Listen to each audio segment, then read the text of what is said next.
Mangamma versus Gangamma. Corona மாஸ்கும் ஃபைனும். ஒரு நாள் கங்கம்மா மாமனார் சுப்பராவும் ரெண்டு பேரும் சேர்ந்து டிவி பார்த்துட்டு இருந்தாங்க. அப்ப கங்கம்மா தான் மாமனார் சுப்பராவ் கிட்ட, மாமா டெய்லியும் டிவி பார்த்து பார்த்து போர் அடிக்குது, கொஞ்சம் அப்படி வெளியில போயிட்டு வரலாமா மாமா? ஆமா தாயே, வீட்டில் உட்காந்து எனக்கு ரொம்ப போர் அடிக்குது. எங்க போலான்னு நீயே சொல்லு. ரீசெண்டா நம்ம பவன் அண்ணா வக்கீல் சாப் சினிமா வந்திருக்குல, அதுக்கு போலாமா இன்னு கேக்குறாங்க. அதுக்கு சுப்பாராவும் ஒத்துக்கிறாரு. ரெண்டு பேரும் சேர்ந்து சினிமாக்கும் போறாங்க. அப்ப அவங்கள ஒரு போலீஸ் ஆபீசர் நிறுத்தி, என்னையா எங்கேயா போற? நாங்க சினிமா பார்க்கறதுக்காக போறோம் சார். போலாம், ஆனா 200 ரூபாய் முன்னாடி ஃபைனை கட்டிட்டு போங்க. அத கேட்ட ரெண்டு பேரும் ஷாக் ஆகுறாங்க. கங்கம்மா போலீஸ் ஆபீசர் கிட்ட, ஃபைனலா எதுக்கு சாரு? நாங்க என்ன வண்டியில வந்தோமா இல்ல சிக்னலை தாண்டிட்டோமா? அதுக்கு பக்கத்துல இருக்கிற சுப்பராவும், ஆமா சார், நாங்க எதுக்காக ஃபைனை கட்டணும்? நாங்க என்ன வண்டியிலையா வந்தோம் ஃபைன் கட்டுறதுக்கு? நடந்துல வந்தோம். என்னடா இது, இப்பெல்லாம் நடந்து வந்தா கூட ஃபைன் போடுறாங்களா என்ன? வெளியே நடந்து போறது ஒன்றும் தப்பு இல்லை, ஆனா மாஸ்க் போடாம நடக்கிறது தான் தப்பு. நீங்க மாஸ்க் போடல, அதனால ஃபைனை கட்டி ஆகணும். அத கேட்ட கங்கம்மாவும் சுப்பாராவும் ரெண்டு பேரும் ஆச்சரியப்பட்டாங்க. என்ன சார் இது, மாஸ்க் போடலனா கூட ஃபைனா? என்னையா எதுவுமே தெரியாத மாதிரி கேட்டுக்கிட்டு இருக்க? நியூஸ் பாக்குறியா இல்லையா? அதுக்கு சுப்பராவு சோகமா மூஞ்ச வச்சு, இல்ல சார், காலையில எந்திரிச்சோனியே பக்தி சேனலு, மதியம் ஏதாவது நாடகம் பார்ப்போம், சாயந்தரமும் இன்னும் நாடகமே பார்த்துட்டு இருப்போம், ராத்திரியானா சமையலக்கா சீரியலை பார்ப்போம் சார். உங்களுக்கு தெரியுமா சார், எங்க சமையலக்காவும் டாக்டரும் சேர்ந்துட்டாங்க சார். ஆமா சாரு, பாவம் எங்க சமையல் அக்கா எவ்வளவு கஷ்டப்பட்டாங்க தெரியுமா? இப்ப மட்டும் நீங்க ஒழுங்கா ஃபைனை கட்டல, அவங்கள விட நீங்க அதிகமா கவலைப்படுவீங்க. இருந்தாலும் உங்களை நினைச்சு எனக்கு சிரிக்கணுமா திட்டுறதுமானே தெரியல. வெளியில என்ன நடந்துகிட்டு இருக்கு, ஆனா உங்களுக்கு என்னன்னா அந்த அவசியமே புரிய மாட்டேங்குது. வெளியில நடந்துட்டு இருக்க சிச்சுவேஷனுக்கு மாஸ்கும் சானிடைசரும் கம்பல்சரி. ஆனா நீங்க என்னன்னா எதுவுமே இல்லாம சினிமாக்கு வந்திருக்கீங்க.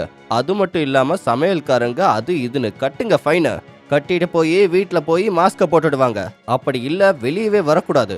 அப்படி அவங்க கிட்ட ஃபைனை கட்ட வச்சு அவங்கள விட்டுறாரு. அதுல அவங்க ரெண்டு பேரும் ஃபைனை கட்டிட்டு வீட்டுக்கு திரும்ப போயிட்டு இருந்தாங்க. அப்போ கங்கம்மா மாமனாரு, ச்சே, நல்லா சந்தோஷமா போய் மூவி பார்க்கலான்னா அந்த போலீஸ்காரன் வந்து நல்லா காசை வாங்கி ஃபைனை கட்டிட்டான்.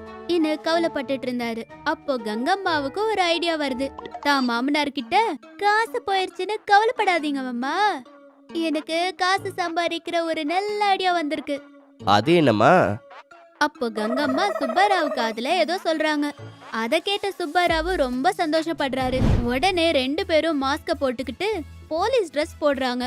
அப்படி போலீஸ் ட்ரெஸ் போட்டுக்கிட்டு ரெண்டு பேரும் ரோட்டு மேல நிக்கிறாங்க. அந்த பக்கமா வந்துட்டு இருக்க ஒரு ஆளை நிறுத்தி, தம்பி உன் மாஸ்க்குங்க.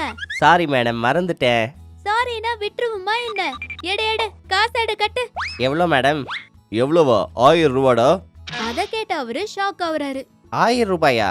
200 ரூபாய் தானே இன்னு சொல்றாரு. அதுக்கு கங்கம்மா பக்கத்துல இருக்க ஒரு மாஸ்க காமிச்சு, ஃபைன் 200 ரூபாய் தான் தம்பி, ஆனா மாஸ்க் 800 ரூபாய் இன்னு சொல்றாங்க. அத கேட்ட அவரு மறுபடியும் ஷாக் ஆகுறாரு. என்னது, மாஸ்க் 800 ரூபாயா?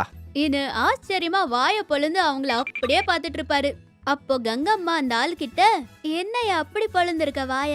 இப்போ நாளைக்கு உனக்கு கரோனா வந்துச்சுன்னா நீ வைக்கிற ஹாஸ்பிட்டல் பில்லை விட இது அதிகமா தம்பி இன்னு சொல்லி அந்த ஆள் கையில இருந்து காசை வசூல் பண்ணி அவரை அனுப்பிடுறாங்க. அத பார்த்து சுப்பராவு, ஆகா, இது ரொம்ப நல்லா இருக்கே. இப்படி எல்லார்கிட்டயும் காசு வாங்கினோம்னா நம்ம கையில காசோ காசு. அப்போ அந்த பக்கமா இன்னொரு ஆளு வந்துட்டு இருப்பாரு. அவரு மாஸ்க் போட்டு தான் இருப்பாரு. ஆனா கங்கம்மா அவரை நிப்பாட்டி, என்ன தம்பி என்ன கதை, அப்படி இஷ்டம் வந்த மாதிரி சுத்திட்டு இருக்க, கட்டு கட்டு ஃபைன் எடு. என்னங்க ஃபைனா? எதுக்கு? நான் மாஸ்க் போட்டு தானே வந்திருக்கேன். மாஸ்க் இருக்கு, சர்ஜிக்கல் மாஸ்க் எங்க தம்பி இன்னு கேக்குறாங்க. அதுக்கு அந்த ஆளு மிரண்டு போறாரு. எந்த மாஸ்கா இருந்தா என்னங்க, மாஸ்க் தான் போட்டிருக்கல. அப்படியெல்லாம் எப்படி தம்பி, இந்த மாஸ்க் தான் போடணும், அதான் ரூலு. ரூல்ஸா? அது என்ன ரூலு? நான் இப்ப வரைக்கும் கேட்கவே இல்லையே.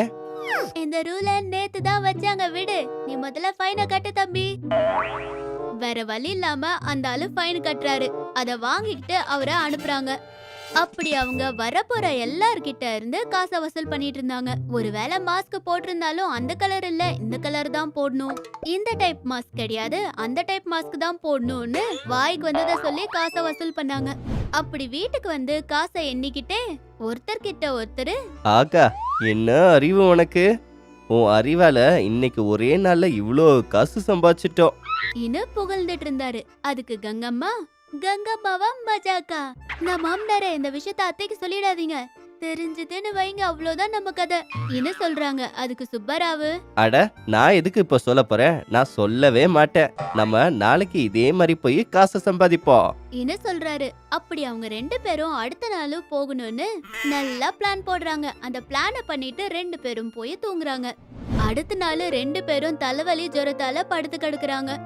அவங்க நிலைமைய பார்த்த மங்கம்மா அவங்களுக்கு கோவிட் டெஸ்ட் பண்றாங்க. அவங்களுக்கு கோவிட் பாசிட்டிவ் வருது. அதுல மங்கம்மா தான் பவரால முதல்ல என்ன நடந்துச்சுன்னு தெரிஞ்சுக்கிறாங்க. அவங்க பண்ணதெல்லாம் தெரிஞ்சுக்கிட்ட மங்கம்மா அவங்க கிட்ட போய், நீங்க நேத்து மக்களை ஏமாத்தி மாஸ்க் ஃபைன்னு சொல்லி நிறைய காசு வசூல் பண்ணீங்களா?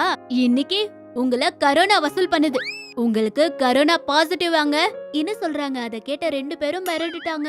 என்னடி, எனக்கு என்னடி கொரோனா பாசிட்டிவ்னு வந்திருக்கு இன்னும் பயந்துகிட்டே சொல்றாரு. அதுக்கு மங்கம்மா, நேத்து அவ்வளோ நேரம் வெளியில இருந்தா வராதா, அதனாலதான் அரசாங்கமும் போலீஸ்காரங்களும் ஏதாச்சும் தேவைப்பட்டா மட்டும் வெளியில போங்கன்னு சொல்லிட்டு இருந்தா நீங்க எல்லாரையும் மோசம் பண்ணி எல்லார்கிட்டயும் ஃபைன் வசூல் பண்ண போனீங்க. இப்போ அனுபவிங்க. வெளியில அவ்வளோ டேஞ்சரா இருந்தாலும் நமக்காக நம்ம நன்மைக்காக அந்த போலீஸ்ங்க அவ்வளோ கஷ்டப்படுறாங்க. நீங்க கொஞ்சம் கூட அறிவில்லாம நடந்துக்கிட்டீங்கல்ல, அனுபவிங்க இன்னும் சொல்றாங்க. அதுல அவங்க கவலைப்பட்டுட்டே வேற வழி இல்லாம செல்ஃப் குவாரண்டைன்ல இருக்காங்க.